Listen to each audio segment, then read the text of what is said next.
छठ पूजा 2024 में कब है? 6 या 7 नवंबर को। जाने नहाए खाए खरना और पारण का समय। जय छठी मैया। इसी के साथ स्वागत है आप सभी का रिलीजियन साइंस में। आस्था का महापर्व जिसे छठ पूजा, छठ, रौना माई पूजा, डाला छठ, सूर्य षष्ठी इत्यादि नामों से जाना जाता है। छठ पूजा कार्तिक मास के शुक्ल पक्ष की षष्ठी तिथि को मनाई जाती है। सूर्य उपासना का यह पर्व मुख्य रूप से बिहार, झारखंड और पश्चिम बंगाल में मनाया जाता है।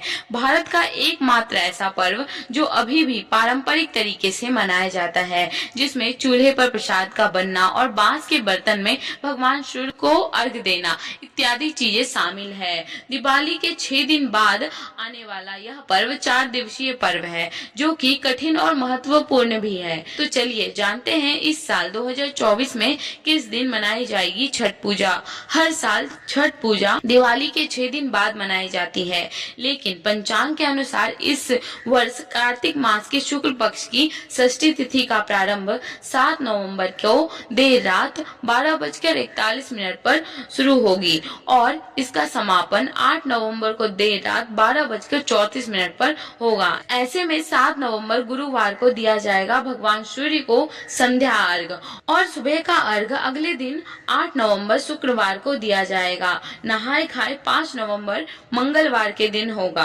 खरना 6 नवंबर बुधवार को होगा और छठ पूजा का व्रत के पारण का जो समय होगा वो उगते सूर्य को अर्घ और छठी मैया का कथा और पूजा समाप्त होने के बाद का समय पारण का समय होगा। इस 4 दिवसीय व्रत का प्रारंभ नहाए खाए से होता है। नहाए खाए कार्तिक मास के शुक्ल पक्ष की चतुर्थी तिथि को मनाई जाती है। इस दिन व्रती गंगा या अन्य किसी नदी में स्नान के बाद सूर्य देव का ध्यान कर सात्विक भोजन ग्रहण करती हैं, जिसमें लौकी की सब्जी, चावल इत्यादि पकवान शामिल होते हैं। खरना का अर्थ शुद्धिकरण है, जो कि छठ पूजा का दूसरा दिन है। कार्तिक मास के शुक्ल पक्ष की पंचमी तिथि को खरना किया जाता है। खरना के दिन व्रती पूरे दिन निर्जला उपवास रखती है और संध्या काल में खरना का प्रसाद तैयार किया जाता है, जिसमें मिट्टी के चूल्हे पर गुड़, दूध और चावल से खीर और रोटी तैयार किया जाता है, जिसे छठी मैया को भोग लगाकर सबसे पहले व्रती ग्रहण करते हैं। तदुपरांत प्रसाद घर के बाकी लोग ग्रहण करते हैं। अब अगला दिन जो कि संध्या अर्घ का दिन होता है। इस दिन सुबह से ही साफ सफाई और पूजा का सामान एकत्रित किया जाता है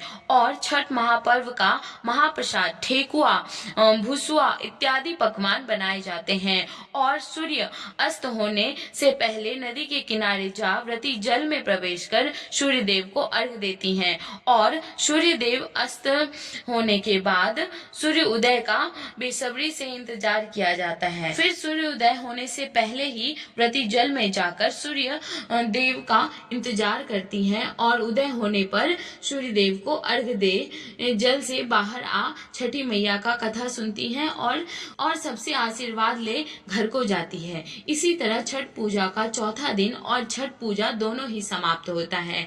जय छठी मैया। Thank you for watching.